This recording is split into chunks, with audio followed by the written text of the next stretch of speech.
Here at home, both Kamala Harris and Donald Trump are looking to shore up support out west before the last weekend ahead of Election Day. Both candidates will campaign in battlegrounds Arizona and Nevada today. And our latest Decision Desk HQ polling has President Trump leading by less than 2% in both of those states. He'll also be planning a rally in New Mexico, where Republicans have won once in the last 8 presidential elections. And with the race so tight, Vice President Harris says she is, quote, sadly ready in the event that the former president declares victory early come Election Day. Then President Trump claimed he won just hours after polls closed in 2020, 3 days before the race was called for President Biden. We have team coverage with the latest from the campaign trail this morning. Let's start with NewsNation's Robert Sherman, who is in Henderson, Nevada, for us today. Robert, what is President Trump's message in these final days of the campaign as he takes his rallies to western battleground states now? Yeah, good morning, Markie. The focus shifting out west with the former president keeping up with his aggressive campaign schedule. Big focus that the campaign has been doubling down on the economy, on immigration issues that certainly matter to voters out here in the southwestern portion of the United States. But he's also been grabbing some attention and some eyeballs. You saw this in Wisconsin, loading up into a garbage truck and taking questions from reporters, hitting back at President Biden's comments about the former president's supporters being, quote unquote, garbage. This was his response at a rally in Green Bay. Take a listen. Speaking on a call for her campaign last night, crooked Joe Biden finally said what he and Kamala really think of our supporters. He called them garbage. No way. No way. I call you the heart and soul of America. You are the heart and soul.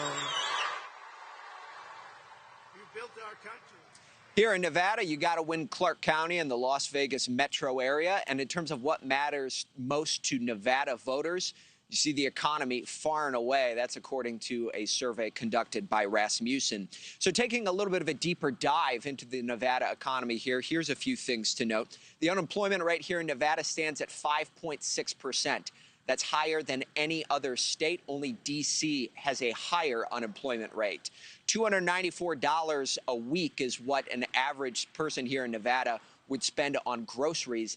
That's second highest in the nation to only California.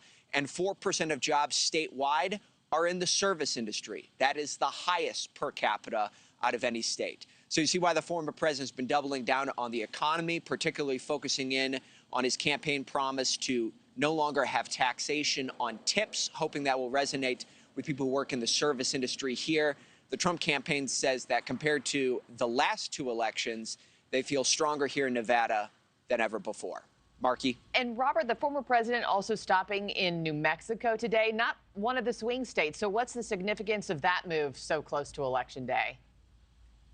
Yeah, this is a move that you're seeing the former president taking on here in the last couple of days. A couple of states. I mean, he'll be in Virginia later this week. New Mexico today is a state that Republicans have not carried in years. It has been trending a bit more to the left in recent years, but former president seemed hoping to expand the map. Not a lot of polling coming out of New Mexico, but the latest Decision Desk HQ average has Vice President Kamala Harris with a significant lead there, nearly 9 percentage points there. But again, not many surveys have been conducted on the ground in New Mexico. The Trump campaign hoping to go on offense in these last couple of days and put pressure on Vice President Kamala Harris in some of these states that they believe are potentially in play. Markie. Our pitches here. Robert Sherman, thank you so much. Thanks for watching, everybody. Go to joinnn.com to find NewsNation on your television provider. Also, don't forget to click that red subscribe button below to get more of NewsNation's fact-driven, unbiased coverage.